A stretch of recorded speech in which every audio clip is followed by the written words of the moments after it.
My name is Hilda Black, and I am 60 years old. If you'd seen us last Saturday, you might have thought Henry and I were the luckiest of parents walking in the crisp morning air with our grown son Damien and his wife Melissa. But right now, as I lie half-conscious at the bottom of a mountain gorge, tasting blood and grit, I know luck has nothing to do with it. It started as a gentle September hike. Cool pine shadows stretched across the trail. Damien cracked easy jokes, his tall frame cutting a calm figure against the blue sky. Melissa walked ahead, humming softly, camera swinging from her shoulder. Henry and I were supposed to be celebrating 40 years of marriage with a family adventure. Then everything collapsed. One minute we were posing for pictures on a rock ledge with a postcard view of the valley. The next, Damien's hands were on my back, hard, sudden, impossible to mistake. My stomach dropped as if the ground itself had vanished. The world spun. Wind roared in my ears. Then came the bone-splitting crash, and a darkness that smelled of wet stone and iron. I might have surrendered to it if not for Henry's voice, sharp but strangled, inches from my ear. "Hilda, don't move. Play dead." Through a haze of pain, I forced myself still. My ribs screamed with each shallow breath. I heard Melissa's trembly cry, "Damien, are they dead?" And Damien's panting answer, "They're not breathing. It's done." Their footsteps scraped upward, fading. Silence followed except for the slow drip of water from the cliff above and the quick, terrified beat of my own heart. Henry's whisper reached me again. "Stay still. We wait." Lying there, half buried in pine needles and stones, I fought the panic rising in my throat. How could the boy I nursed and read bedtime stories to have thrown us away like old furniture? How had love turned into this coldness? My mind clawed backward, searching for a path through memory that might explain the unthinkable. And just like that, the warm scent of our old kitchen filled my imagination.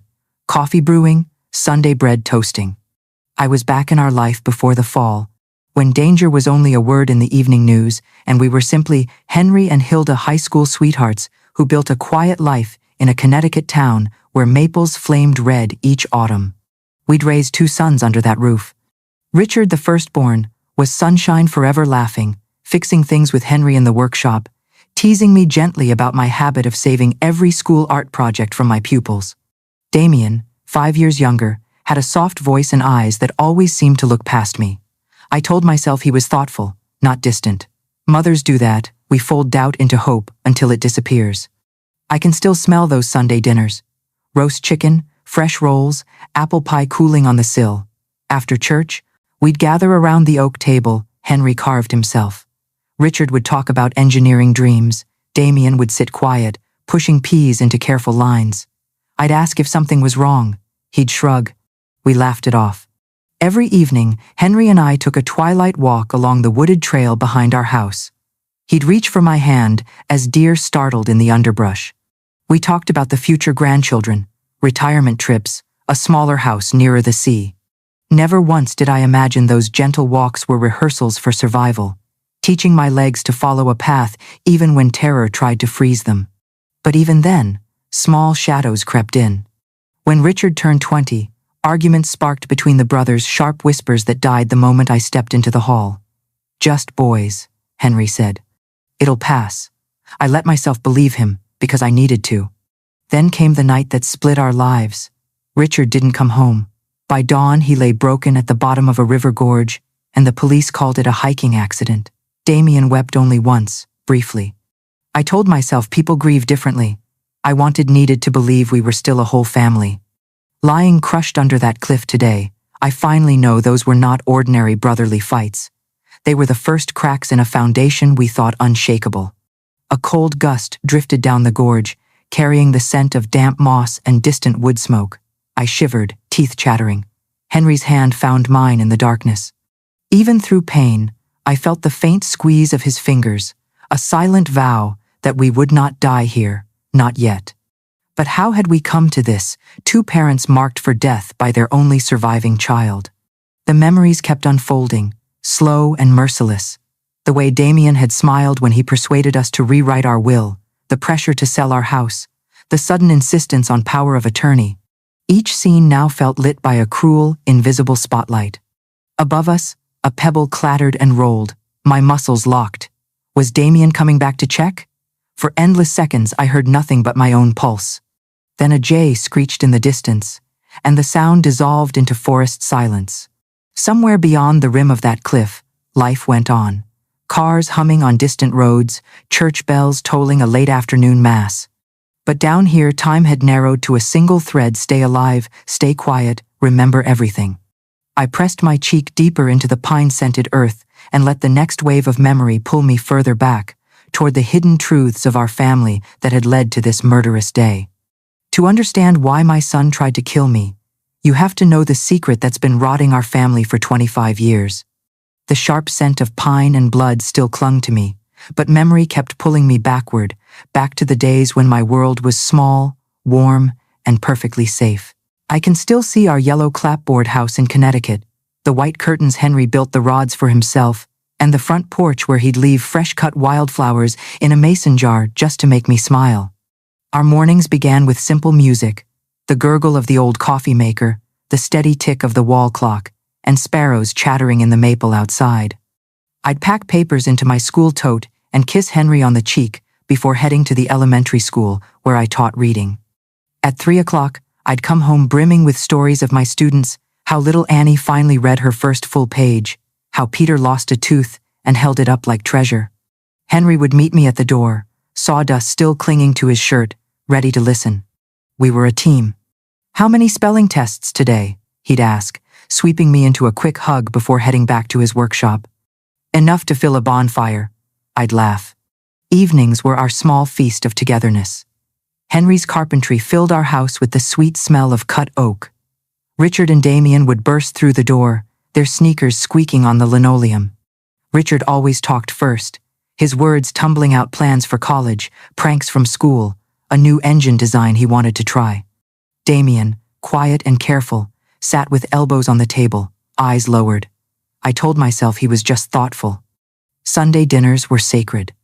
After church, we gathered around the oak table Henry had carved in the early years of our marriage. The sunlight streaming through the curtains would catch in Richard's brown hair as he teased me about overbaking the rolls. Damien mostly pushed food around his plate, speaking only when spoken to. Sometimes, late at night, I'd find Richard in the kitchen reheating leftovers and humming. Damien rarely joined him. "He likes his space," Henry would say, kissing my forehead as we turned off the lights. I wanted to believe it.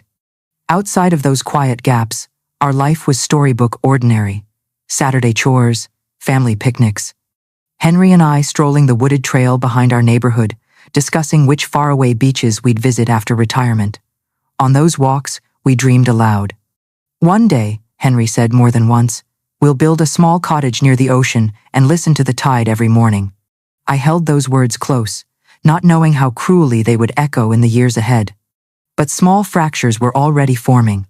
When Richard turned 20, a new tension flickered.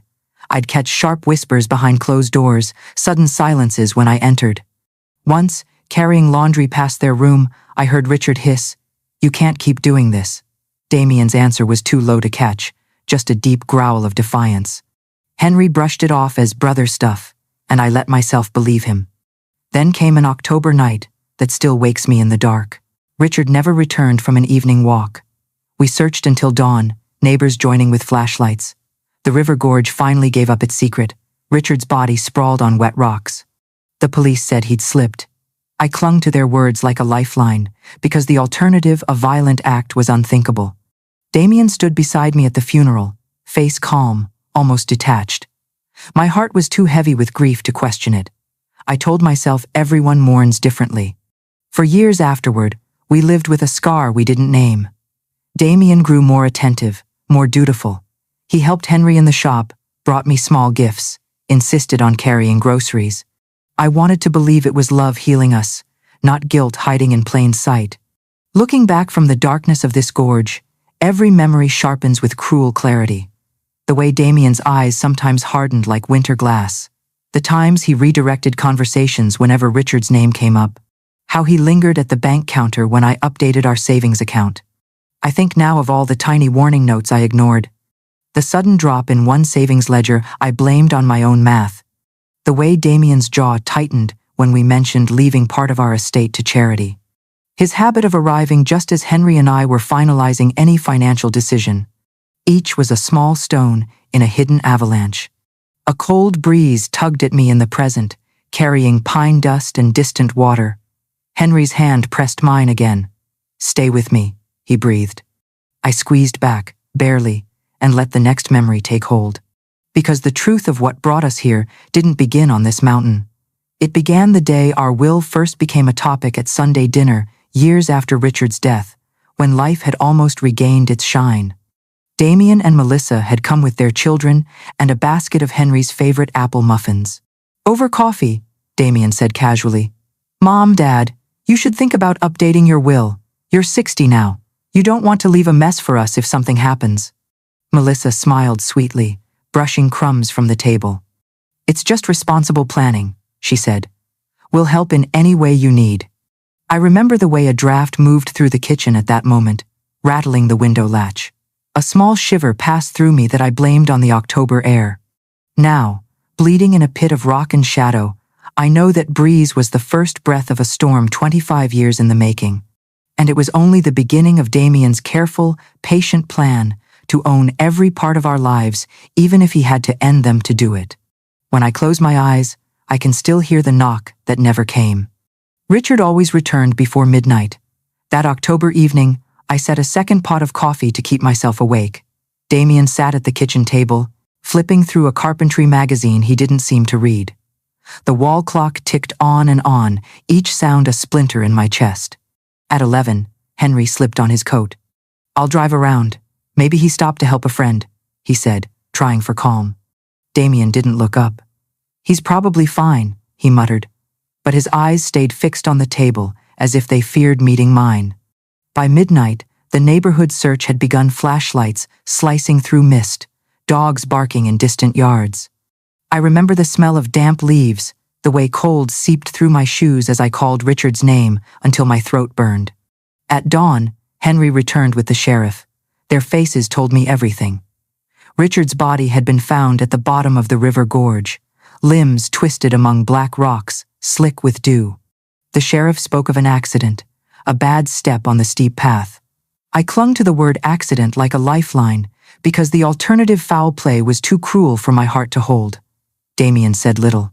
He stood by my side with a face pale as early frost, eyes unreadable. The funeral felt like walking through water. I wore my only black dress, the one I'd saved from my mother's burial.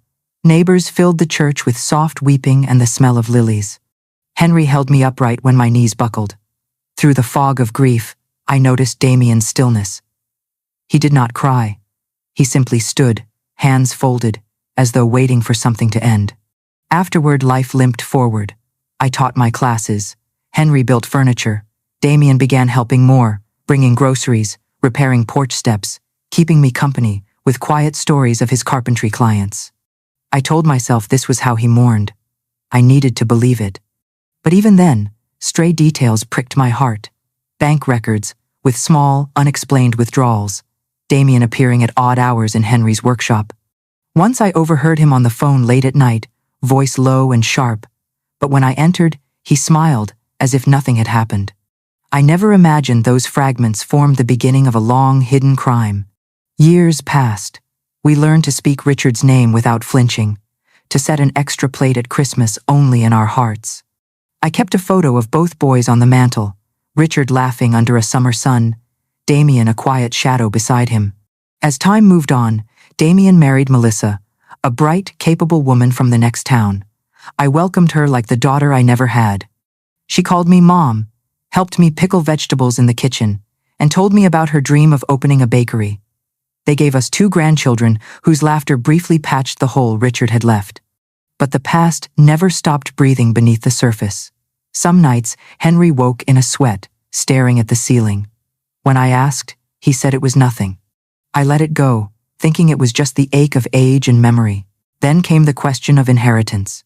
It started with small suggestions, Damien advising us to sell the big house, to downsize before we grew too old to maintain it. Melissa nodded gently, speaking of comfort and safety, though her eyes always swept the room like a surveyor noting square footage and resale value. One rainy afternoon, they arrived with documents from a lawyer named Albert. "You should put everything in a trust," Damien said, unfolding crisp papers. "It'll protect you and make things simpler for the grandchildren." Henry, ever practical, found the idea reasonable. I hesitated, sensing an undercurrent I couldn't name. We finally signed a will, naming Damien and Melissa as executors. They hugged us, promised eternal gratitude, but a chill lingered in my heart long after the ink dried. The months that followed were a quiet siege. They visited more often but spoke less of love and more of assets. Life insurance, market value, power of attorney. Each conversation tightened an invisible rope. One night, after another tense dinner, I confronted Henry while washing dishes. "Do you remember what Damien was like before Richard died?" I asked. There was something cold in him even then. Henry froze, a wet plate dripping suds onto the floor. For a long moment he said nothing. Then, with a sigh that seemed to come from his bones, he murmured words that made my blood run cold. "There are things about Richard's death I never told you."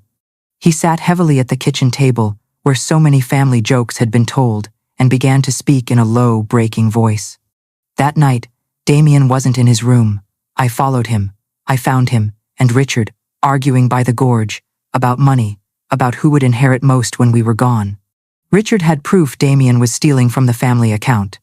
I gripped the chair as if the world had tilted. "Why didn't you tell me?" Henry rubbed his face, eyes haunted. "Because when I got there, Richard was already gone." Damien was shaking, swearing it was an accident. I believed him, or maybe I just wanted to. I wanted to scream, to claw back the years. Instead, I whispered the only question that mattered. "Do you believe him now?" Henry's silence was the loudest answer I'd ever heard. From that night on, every glance Damien gave us felt sharper. Every cheerful visit smelled faintly of danger. Yet we said nothing. We built our days around unspoken dread, pretending normalcy while waiting for a storm we couldn't name. Now, lying in the cold shadow of a real gorge, I know that silence was the opening he needed. It gave him 25 years to plan the next tragedy. Above us, a stone skittered, echoing like the tick of that old kitchen clock. I tightened my grip on Henry's hand. We were back in the same nightmare gorge, but this time we knew the truth. And Damien, the boy we once rocked to sleep, was no longer a troubled son. He was a man who had learned how to kill and walk away. And he wasn't finished. The next chapter of his plan was already in motion, hidden inside the cheerful words, power of attorney and family hike. For a while, we tried to live as if Henry's late-night confession had never happened. We still tended the garden, baked Sunday bread, and greeted neighbors with easy smiles. But every sound in the house, a creak on the stairs, a knock at the door, made my heart jolt. Damien and Melissa began visiting even more often. At first it felt like affection, but soon their warmth hardened into something else. A constant conversation about our money. "Mom, you should think about selling this big place," Melissa said, one bright Saturday, stroking the smooth arm of Henry's handmade oak chair as if appraising its value. "It must cost a fortune to heat in winter. We could help you find a cozy condo in town." I tried to smile. "This is our home. Every corner holds memories. I'm not ready to leave." Her answering look, a flicker of irritation, was gone as quickly as it came. Damien's voice slid in like a blade. "Mom, you're being irrational. If either of you fell on the stairs, how long would it take for help to come? You need to think ahead." That single word "need" chilled me. Henry said little, but I noticed the tightness around his mouth. Later, as we washed dishes, he muttered, "They're pushing too hard." I whispered back, "It's more than hard, it's hungry." Still, we let the talks continue. They came with forms and friendly smiles, discussing life insurance add-ons and emergency authority papers. Damien even offered to save us hassle by becoming our power of attorney. One evening, as rain streaked the windows, I phoned my sister Harriet. "Doesn't it sound odd," I asked, "that Damien is so anxious to control our finances? He's always said his carpentry shop was thriving." Harriet fell silent, and when she spoke, her voice carried a warning I couldn't ignore. "Hilda, be careful. Pressure about money rarely ends with kindness." Her words clung to me like a burr. Days later, the pressure sharpened. Damien came over alone, his usual smile stiff as varnish. "Mom, Dad, we really should finalize the power of attorney," he said, laying fresh forms on the kitchen table. "It's for your own protection." Henry rinsed his coffee cup with deliberate calm. "Your mother and I will think it over," he said. Damien's jaw tightened. For a heartbeat, I glimpsed something raw and dark in his eyes, something I'd seen only once before, in Richard's absence. That night, Henry sat across from me at the same oak table and finally broke the silence we had both been choking on. "I should have told you years ago," he began, voice rough. "Richard's death wasn't the accident we claimed it was." I felt the room tilt.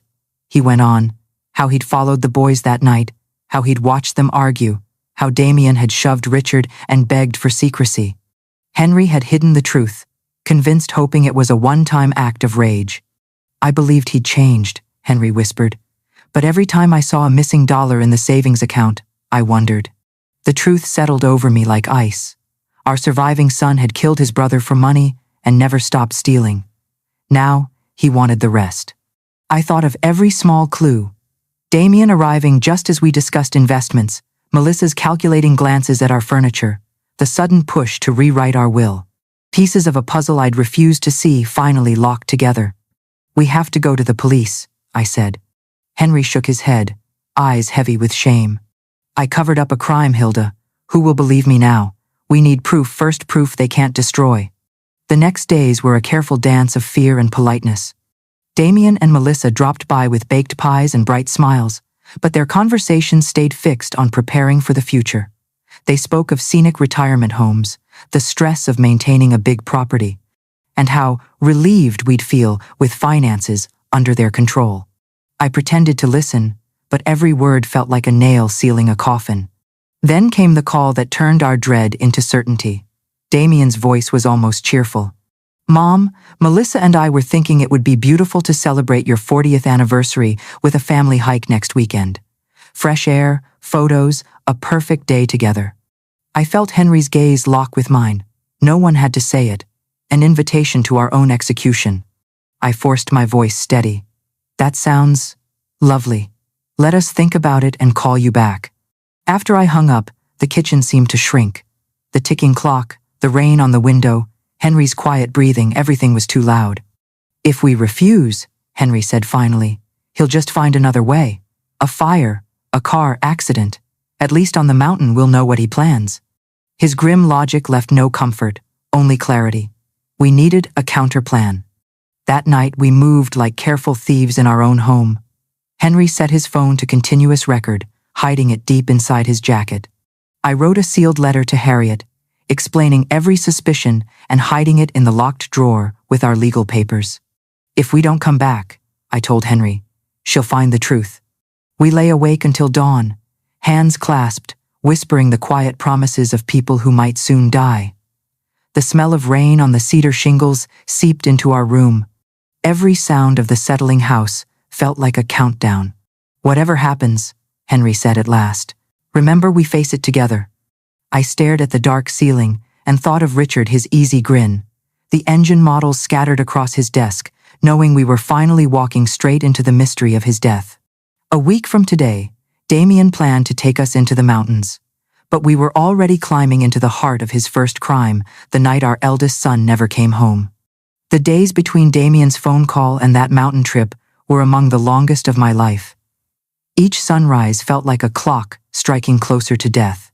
We moved through the house like actors in a play we hadn't auditioned for, watering plants, paying bills, smiling at neighbors while inside we planned for murder. At breakfast, Henry pushed aside his oatmeal, eyes shadowed. "We need evidence," he said quietly. "Enough that no one can call this an accident." He placed his cell phone on the table, its black screen reflecting our drawn faces. "I'll record everything, every word from the moment we leave until whatever happens." I nodded, throat tight. That night, we sealed a letter to Harriet, my sister, detailing everything: Richard's death, the thefts, the growing pressure to give Damien control of our finances. I tucked it behind insurance papers in the fireproof box. If we didn't return, Harriet would find it. Still, dread seeped into every corner of the house. The ticking wall clock sounded like a hammer on steel. Even our loyal cat, Misty, padded nervously from room to room, as if sensing the change in the air. While we prepared in secret, Damien and Melissa staged family devotion. They stopped by with casseroles and cheerful gossip, but beneath the small talk, every visit throbbed with menace. Melissa's sweetness turned brittle. She'd brush my arm and say, "Think how beautiful the photos will be at the lookout point. Memories for the grandchildren." Damien examined Henry's workshop with a quiet, measuring eye, like a buyer assessing property. One rainy evening, Henry and I sat in the kitchen, steam rising from untouched mugs of tea. He finally spoke the words that had weighed on him for 25 years. "I never told you all of it, Hilda. That night at the gorge, Damien didn't just fight with Richard, he pushed him. It wasn't an accident." I froze. Though I'd guessed the truth, hearing it shattered something inside me. "You saw it?" "I saw it," he said, voice breaking, "and I covered it up. I told myself it was a moment of rage, that he'd never hurt anyone again. I clutched the edge of the table as if it could keep me upright. But he kept stealing. You knew." Henry's eyes glistened with unshed tears. Every withdrawal, every lie, I let it pass, because admitting it meant admitting we'd lost our son long ago. The kitchen filled with the smell of cold coffee and old grief. Rain beat the windows like accusing fingers. We spent the next day in quiet, urgent preparation. I packed extra batteries for Henry's phone, small bandages, and a sealed envelope with our banking records. Henry double-checked the locks on the windows, then slipped the phone into a hidden inside pocket of his jacket. That evening, we shared what we feared might be our last real dinner: roasted chicken with rosemary, Henry's favorite. We spoke little, listening instead to the soft clatter of forks and the occasional crack of cooling wood in the stove. After the dishes were cleared, Henry reached across the table and took my hand. "If something happens," he said, "remember that you were and are the love of my life. These 40 years with you have been my greatest blessing." Tears blurred the candlelight. I squeezed his fingers until they ached. "And you mine." Friday night came too quickly. Outside, the street lamps pooled yellow light on wet pavement. Inside, we sat together on the couch, the smell of lemon polish and old books surrounding us. Our packed day packs leaned against the door like silent witnesses. At dawn, Damien arrived, whistling a cheerful tune that sliced through my nerves. "Morning, lovebirds. Ready for your big adventure?" Melissa followed, radiant as a bride, camera slung over her shoulder. She carried a bag filled with snacks and bottled water, explaining each item as if planning a picnic instead of a crime. Breakfast was a strained pantomime. Henry and I nibbled toast while Damien spread a map across the table, describing the trail and spectacular cliff views. Every word felt like a code for murder.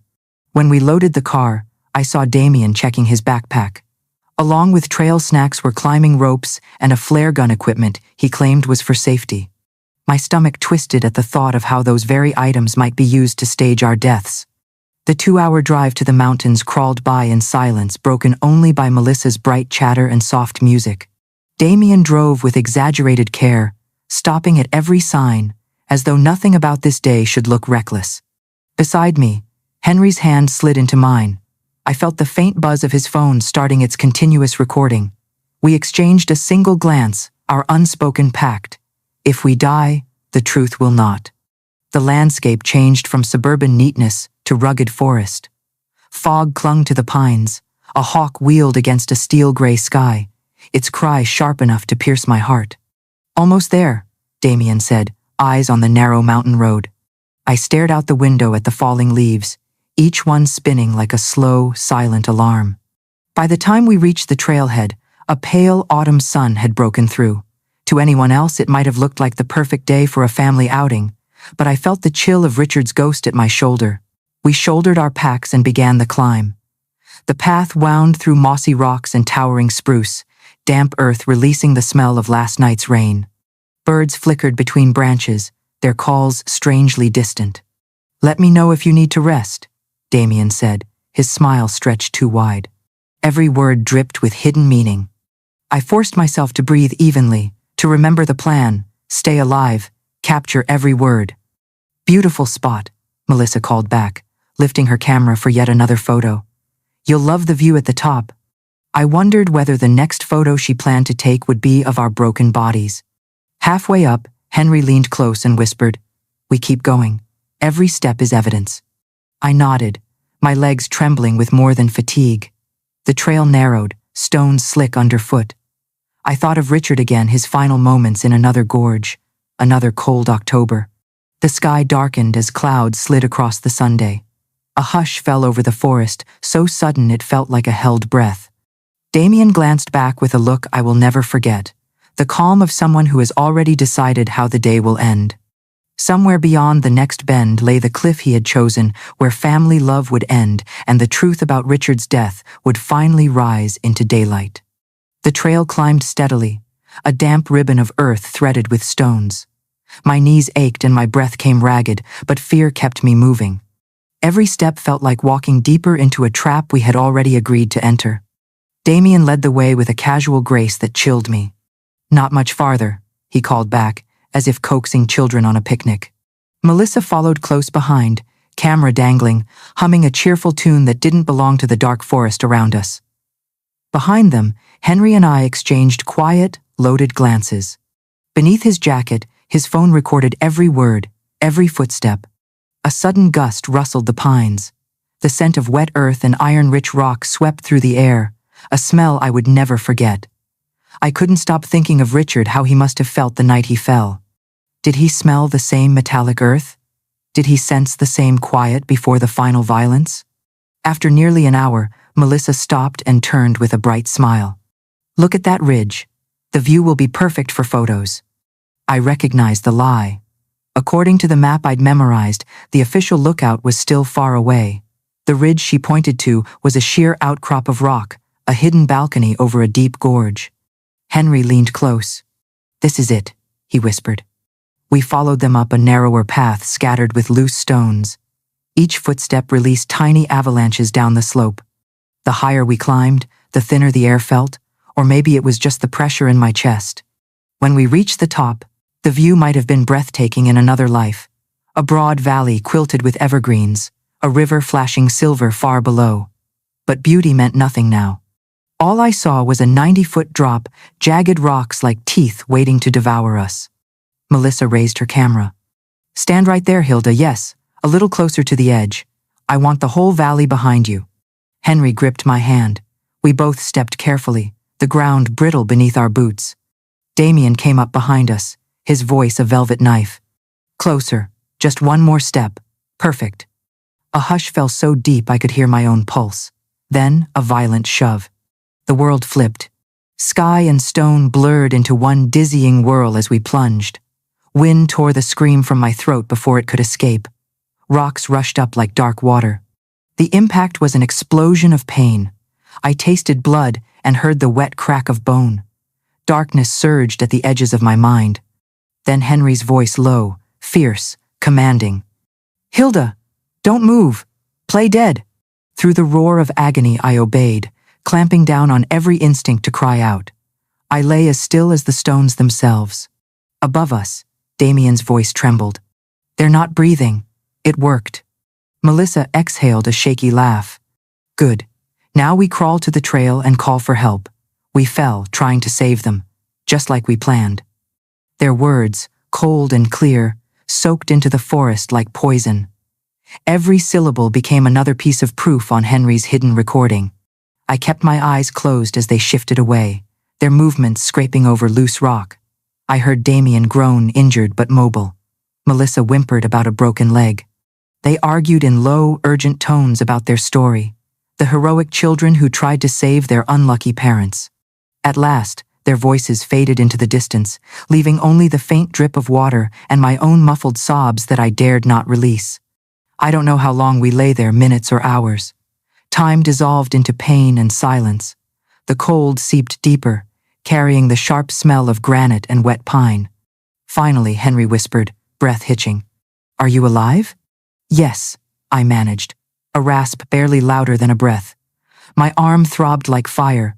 My ribs screamed with each inhale. But I was alive.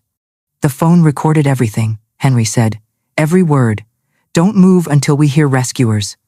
I thought of our grandchildren, of Harriet, of Richard, whose truth we were finally carrying out of the shadows.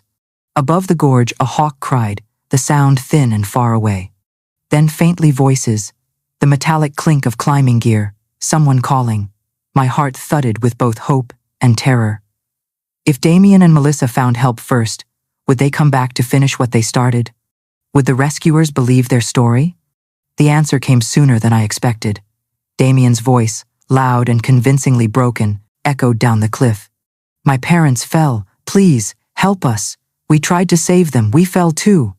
Even knowing the truth, I shivered at the performance.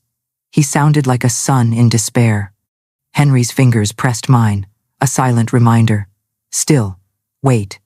The rescuers' calls grew louder. Ropes scraped rock. One shouted, "We see them! Hold on!" I remained limp, barely breathing, as boots finally crunched on the gravel beside me.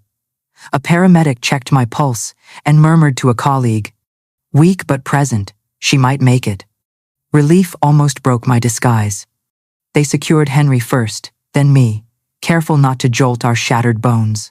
As they worked, Damien's and Melissa's sobs floated down from above, perfect notes in their carefully composed lie. But our secret was already safe in Henry's phone, hidden against his chest, carrying the voices that would expose them. The climb out of the gorge felt endless. Ropes tightened, pulleys groaned, and the smell of resin and sweat filled the air. My eyes stayed closed as the stretcher swayed. The autumn sky, when I finally dared a peek, looked too blue, too innocent for what had happened. At the top, Melissa's voice cracked theatrically. Are they gone?" No one answered her. The paramedics were too busy shouting vitals into their radios and strapping us into the rescue sled. In the helicopter, the world blurred into noise and white light. Yet inside my heart, a hard, quiet certainty settled. Richard's story would be told. Damien's 25-year secret would not die in this gorge. We had survived the fall, but the next battle unmasking a murderer who shared our blood was only beginning. The helicopter beat the air into thunder. Medic voices crackled over the headset, a rush of numbers and clipped commands. I stared at the ceiling panel inches from my face and forced myself to be nothing, no movement, no sound, just a pulse. The paramedic kept calling, faint but present. Antiseptic hit my throat the moment the doors slid open at the hospital. Fluorescent lights marched overhead in white bars as we rolled. Wheels squealed, doors slammed, curtains hissed shut. Hands pressed, taped, probed. Somewhere nearby, Henry groaned. The sound snagged my heart like barbed wire. Female, 60s. Possible fractured clavicle, right forearm, rib fractures, head trauma GCS borderline. Male, 60s. Suspected femur fracture, rib fractures, hypotensive type and cross, move. I kept my eyes heavy and my breathing shallow. It took everything to ignore the primal urge to sit up and scream the truth. Instead, I clung to Henry's last command like a life raft. Play dead until we're safe. A nurse with a gentle voice adjusted my mask. The sharp lemon bite of sanitizer and the plastic tang of oxygen filled my mouth. Beeps layered the room in uneven music. I let a single tear slip along my temple and vanish into my hairline. Footsteps approached. A different voice. Family is here. Son and daughter-in-law. They said it was a fall at a lookout. A chill licked my spine. The curtain whisked, and the air changed perfume and damp wool and something I knew too well now, the expensive soap Melissa favored. Heels clicked to my left, heavier shoes to my right. I felt the soft press of a palm against my fingers and fought the reflex to pull away. "Mom," Damien whispered, the word warm as honey and twice as false. "If you can hear me, I'm so sorry. It was a terrible accident." I could feel his breath near my ear when he leaned lower. His whisper thinned to a venom thread. "I hope you learned your lesson. Some truths are better left buried like Richard." The words were a match in a dry field. For one pulsing instant, I almost opened my eyes, almost lunged to tear the mask off and call for an officer. But the curtain rustled behind them. A nurse lingered close enough to hear. I cracked one eyelid a needle's width. The name tag on her lanyard swung into view. INS. She froze, eyes widening, then flicked her gaze to the monitors as if they'd explained the tremble that went through her. "What did you say?" Melissa hissed, too sharp for grief. "Nothing," Damien muttered. "Just talking to Mom." They moved away a scrape of fabric, a whisper of shoes. Silence rushed back. Then, the softest breath near my ear. "Ma'am," Nurse Innes murmured, "if you can hear me, don't move. I believe you're in danger." I moved my index finger once. Her inhale caught. She leaned closer, body angled to shield us from the doorway. "If you're afraid of the people who were just here, move your finger 3 times. I tapped 1, 2, 3. Her mouth tightened. "All right," she whispered. "I'm going to the attending and security. Keep pretending. We'll protect you." She vanished as quietly as she'd come. The minute stretched until it hurt, then multiple sets of steps. The curtain swept open. "Mrs. Black." A steady voice, male, mid-50s. "I'm Dr. Patel." Nurse Innes briefed me. "I'm here with hospital security and 2 officers." "Ma'am," another voice said, deep and cautious. "Detective Johnson, if you can open your eyes, just once, we'll take it slow." I let them lift me to the surface of the world. The room brightened, edges sharpened. A uniformed guard took position at the door. Detective Johnson's suit looked slept in, his eyes steady and kind. "You're safe now," he said. "We won't let anyone in here without our say. Can you tell me what happened on that mountain?" I swallowed against a throat full of gravel. "My son," I rasped. "My son and his wife pushed us." Johnson didn't flinch. "We'll need details, but first, do you have any evidence?" "Henry's phone," I whispered. "He recorded everything." Johnson nodded once and turned to an officer. "Find the husband. Get that device. Chain of custody, now." The officer disappeared. I sagged into the pillow, every cell vibrating with pain and relief. A moment later, a gurney rolled by the open gap in the curtain. Henry Gray, oxygen mask fogging, lifted his eyes to mine, the smallest nod. I nodded back. We were still a team. Minutes or hours later, time pulsed oddly in the ICU. Johnson returned with a digital recorder bag and Henry's phone in an evidence pouch. "Our techs pulled a continuous audio file," he said, voice low. "It's comprehensive." "Did you listen?" I asked. "We heard the planning on the trail, post-fall statements, enough to demonstrate premeditation and post-incident staging." He paused. "And Mrs. Black references to your other son. We'll reopen the case file from 25 years ago." My lungs hitched. Richard had been a ghost at our table for half my life. Now his voice, in a way, would speak through ours. Johnson glanced at the door. "For now, I want security doubled. Your son and daughter-in-law are in the waiting area. We're seeking arrest warrants as we speak. Until they're served, they're free citizens, dangerous ones." As if conjured by his words, the curtain twitched again and a receptionist leaned in. "Detective? The son is asking for an update. Media vans just pulled up." "Of course they did," Johnson muttered. "Tell him the doctors will brief him soon." He bent toward me. "Mrs. Black, can you manage one more thing?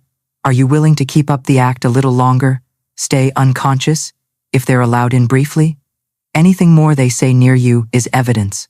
I thought of Damien's whisper, of Innes's brave stillness, of Henry's phone warm against his ribs in the gorge. "Yes," I said, "I can do it." Nurse Innes returned with fresh charts and a purposeful calm. "Vitals check," she announced, but her eyes met mine with fierce understanding. She dimmed the overhead light to a soft glow. "Rest, Mrs. Black, we've got you." I let my eyelids drop and slid back into the role. They came once more. Melissa was better at theater soft gasps, fingers pinched around a tissue, voice trembling at the edges. Damien's grief had too much calculation in it. He leaned, again, too close.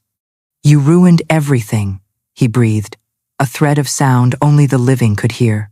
"You never knew how to stop asking questions." The monitor caught my spike of adrenaline and tattled with a beep. Outside the curtain, a nurse called, "Keep it brief." Damien withdrew, smoothing his face into sorrow. As their footsteps retreated, Johnson stepped in from the shadowed corner where he'd been waiting, a quiet referee no one noticed. "Thank you," he said when they were gone. "That was enough." He turned to Innes. "Nurse, you've done exceptionally well. We'll want your statement." She nodded, cheeks flushed. "Anything for her?" Johnson's radio crackled. He listened, jaw tightening, then exhaled. Judge signed, warrants ready, units moving now. The next hour unfolded in stripped-down beats. A hallway camera's red light winking awake. The soft thud of a stairwell door. Officers in plain clothes stepping into a waiting room sugared with faux grief. I didn't see the arrest, except in pieces reflections caught in the dark TV screen across from my bed, the muffled command that rolled down the corridor like thunder. Damian Black, Melissa Black, you are under arrest for attempted murder. A thin wail, high and shocked, split the air, Melissa. Then a deeper shout, rough with disbelief. You can't, they're dead. Johnson's radio crackled again, and a second voice, another detective on scene, repeated for the record. Suspect states, they're dead. Johnson looked at me. He just did us a favor. For all my resolve, I cried then, quietly and without restraint. Not from victory. There is no victory in arresting your own child. But from the first clean breath inside a maze we'd wandered for 25 years. Johnson settled into the chair beside my bed, flipping a small notebook. This isn't over. There will be interviews, evidence processing, a grand jury. We'll move to re-examine Richard's case as homicide. Will the children, the word snagged. My grandchildren?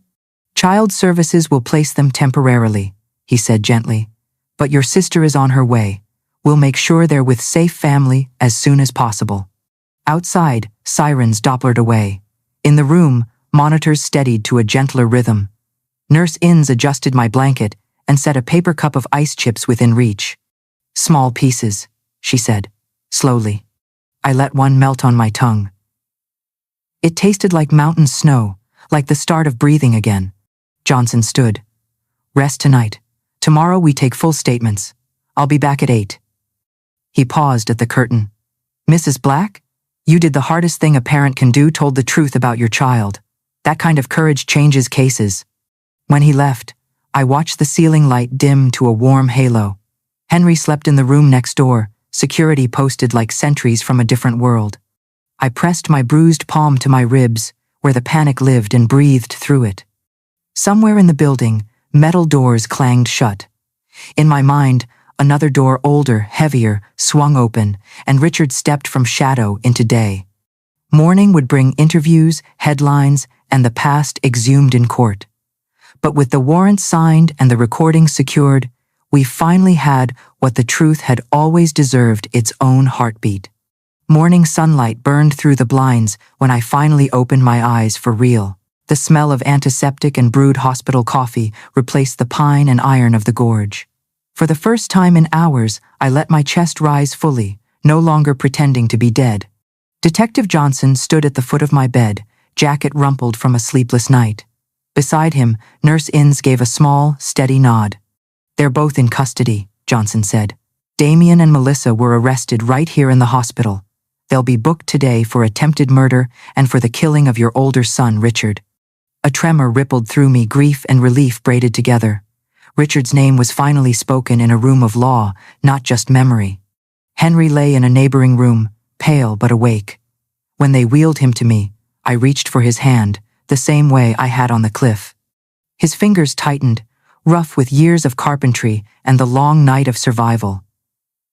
We didn't speak for a while. We didn't need to. Detective Johnson pulled up a chair and opened a folder thick with evidence. The phone recording you made is gold, he said. It captures the planning, the shove, the conversation after the fall. It even has Damian and Melissa rehearsing their false story.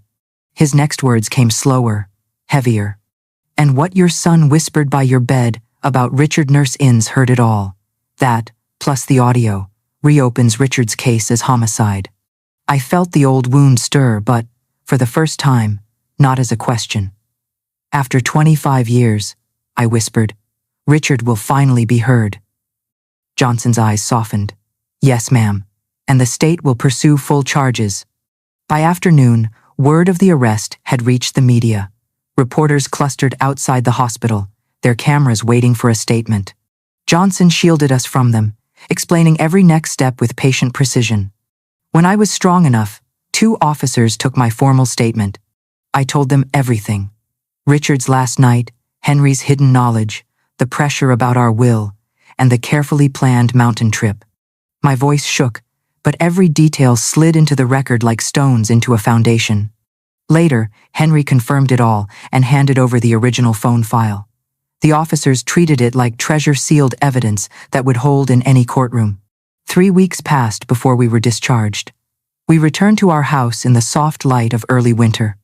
The same breakfast plates still waited in the sink, as if the morning of the hike had simply paused. I stood in the doorway, breathing in the faint scent of cedar and coffee. It felt like stepping into both a crime scene and a sanctuary. Henry set his crutches aside and looked around with quiet grief. "This home kept our secrets," he said, "but it also kept us alive long enough to tell them." That evening we sat in the living room, no TV, no music. The fire popped softly.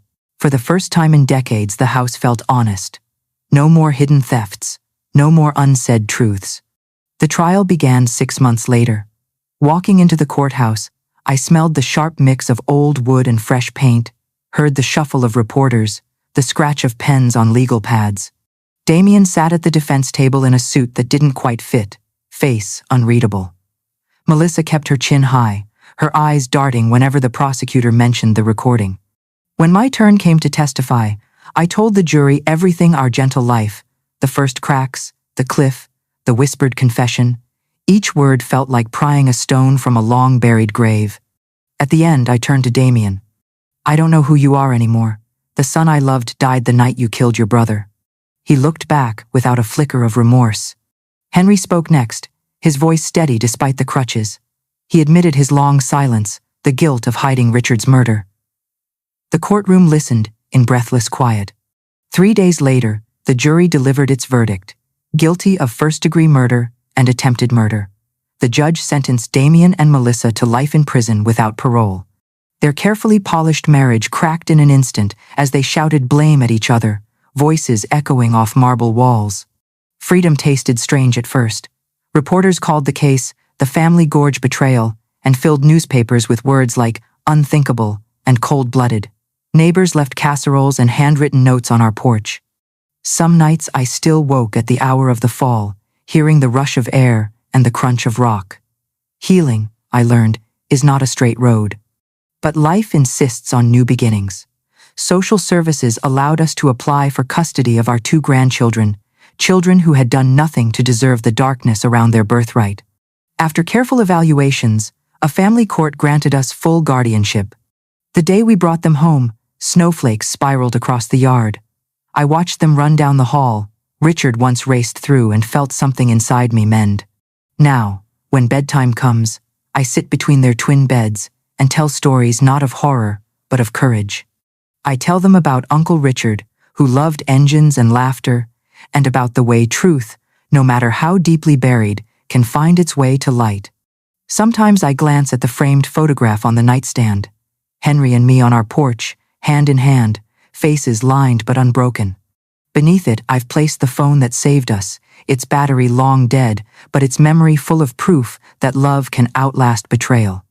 The mountains are still there, silent against the sky. I no longer see them only as a place of terror.